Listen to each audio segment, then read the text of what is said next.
Tu dois connaître ton identité en Jésus. Le problème n'est pas de prêcher. Le problème n'est pas d'enseigner la parole. Mais qui t'inspire? Quelle est ta source, l'origine de ta source? Tout le monde parle de Jésus. Mais de quel Jésus s'agit-il? Tout le monde prêche le nom de Jésus. Les gens guérissent les malades au nom de Jésus. Mais de quel Jésus s'agit-il? Est-ce qu'il s'agit du Jésus ressuscité d'entre les morts? Parce qu'il y a plusieurs Jésus. Les gens sont appelés. Tout le monde est appelé.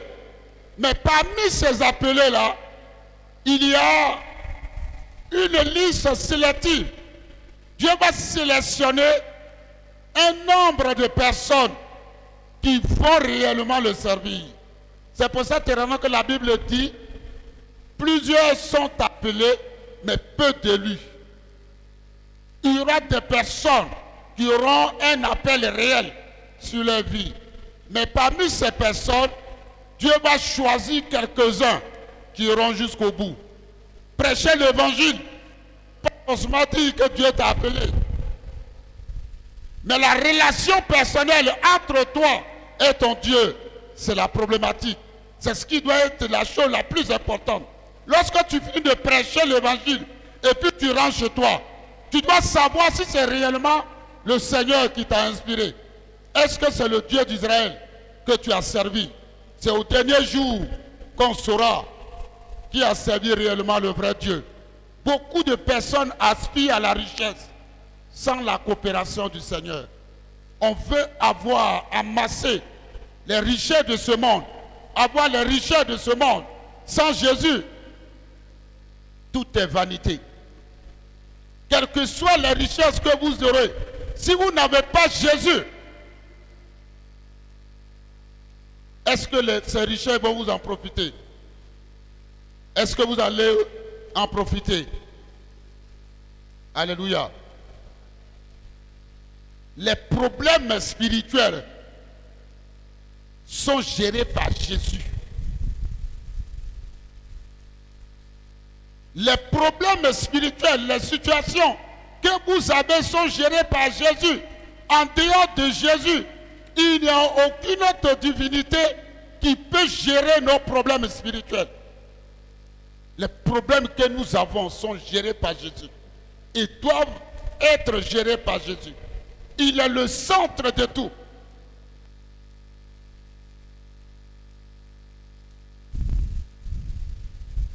Sais-tu ce soir que tes problèmes sont gérés par Jésus? Est-ce que tu connais ton identité en Jésus? Lorsque tu connais ton identité en Jésus, ta marche avec le Seigneur doit être claire. lorsque tu sais réellement que c'est Jésus qui te dirige, ton attitude, le caractère que tu manipules doit être en accord avec ce que tu dis. Si tu connais ton identité en Jésus. Alléluia. Et ce soir, nous allons continuer. Comment connaître son identité au Christ ressuscité. Alléluia. Est-ce que vous savez que tous les problèmes sont traités par Jésus? Les problèmes spirituels, ce que j'ai noté pour vous, les problèmes spirituels sont traités par Jésus. Alors frères, c'est dans la présence de Christ que vous aurez le véritable repos pour votre vie. En dehors du Christ, l'homme n'est rien. Vous n'êtes rien en dehors de Christ. L'homme n'est rien, frères et sœurs. C'est en Jésus que vous aurez la paix. C'est en Jésus que vous aurez l'abondance, la richesse, la réussite. C'est en Jésus, frère, que vous aurez la transformation de votre corps, la transformation de votre cœur. C'est en Jésus que votre cœur peut être transformé. En dehors de Jésus, il n'y aura aucune transformation. Alors ce soir, nous allons voir les 5 géants destructeurs très actifs dans le monde qui opèrent au sein de notre destinée. Répétez après moi. 5 géants destructeurs très actifs dans le monde qui opèrent au sein de la destinée et des familles, y compris des nations, des familles des nations. Il y a d'abord, parmi les 5 géants destructeurs très actifs dans le monde qui opèrent au sein de la destinée et des familles des nations, nous avons d'abord le diable qui opère, nous avons les démons, nous avons le monde dans lequel nous sommes. La Bible dit que nous sommes dans un monde, mais est-ce que nous appartenons à ce monde? Donc, il y a d'abord le diable, les démons, le monde, la chair qui doit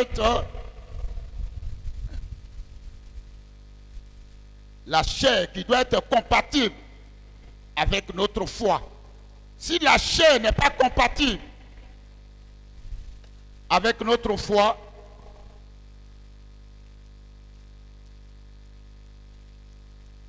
ensuite nous avons la maladie. Satan, les démons, le monde, la chair et la maladie.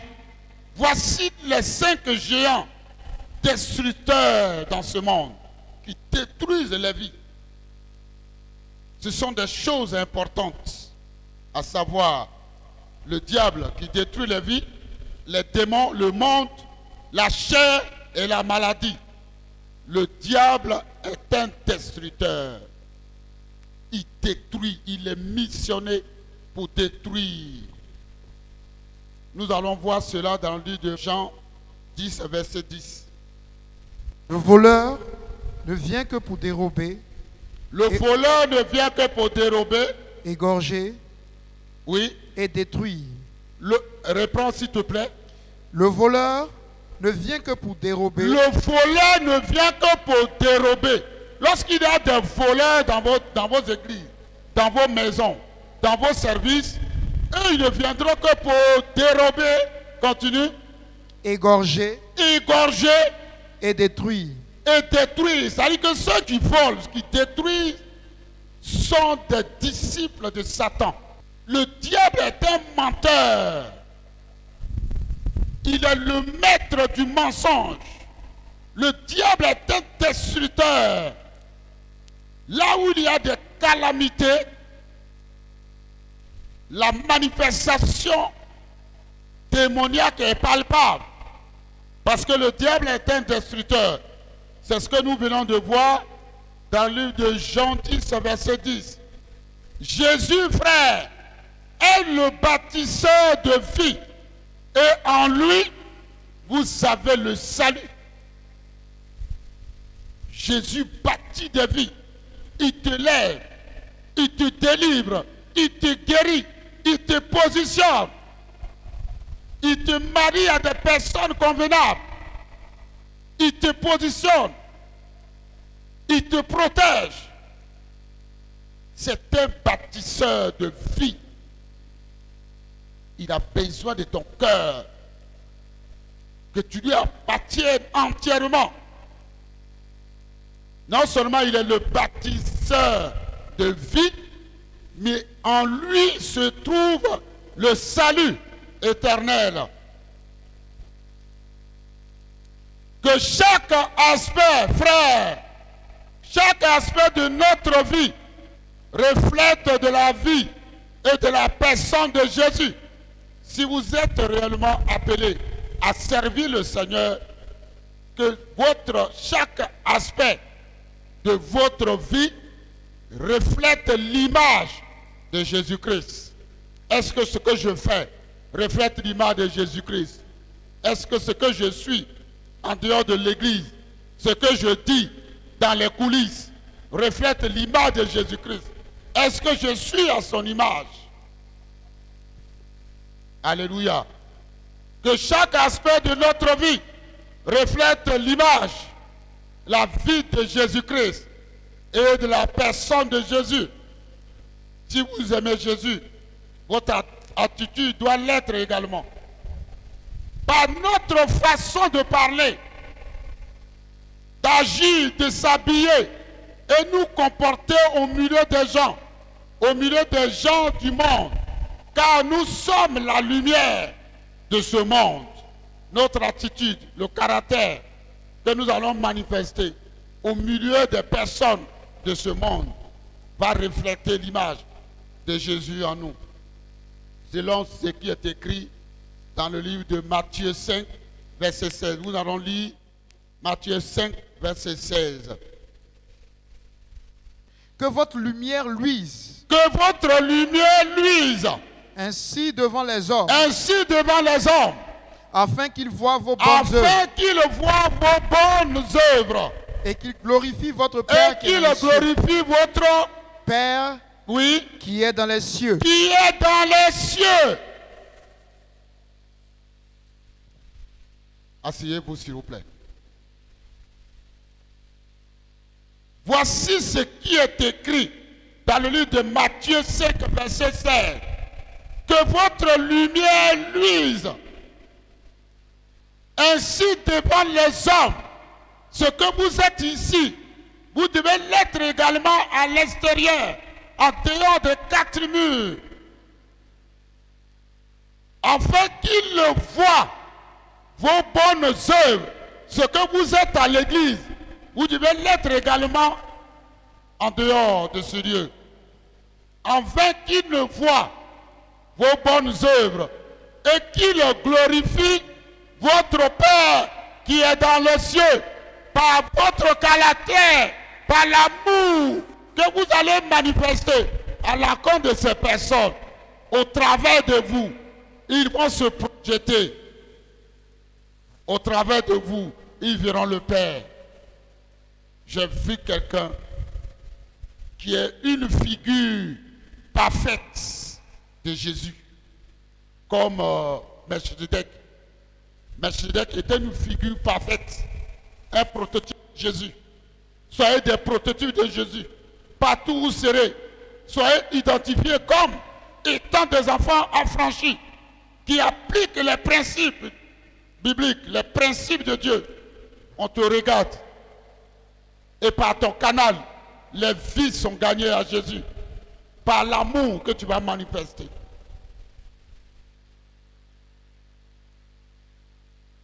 Pendant toutes ces années, je suis resté à l'extérieur.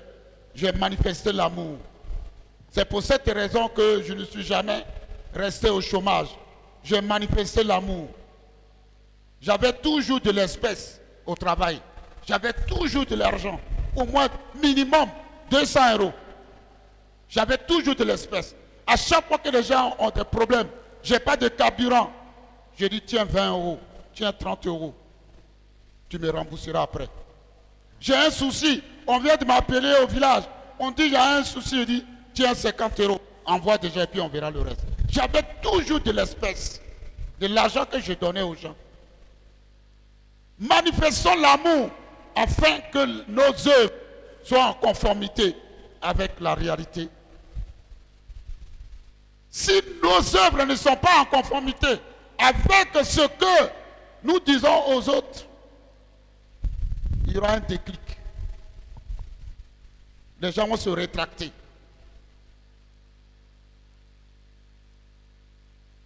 Ils vont se rétracter. Ils ne vont pas reconnaître en vous le petit Christ. Chaque aspect de notre vie reflète de la vie et de la personne de Jésus-Christ. Par notre façon de parler aux autres, d'agir, de s'habiller et de nous comporter. Regardez comment je suis habillé. Je suis habillé correctement. Tout mon corps est couvert.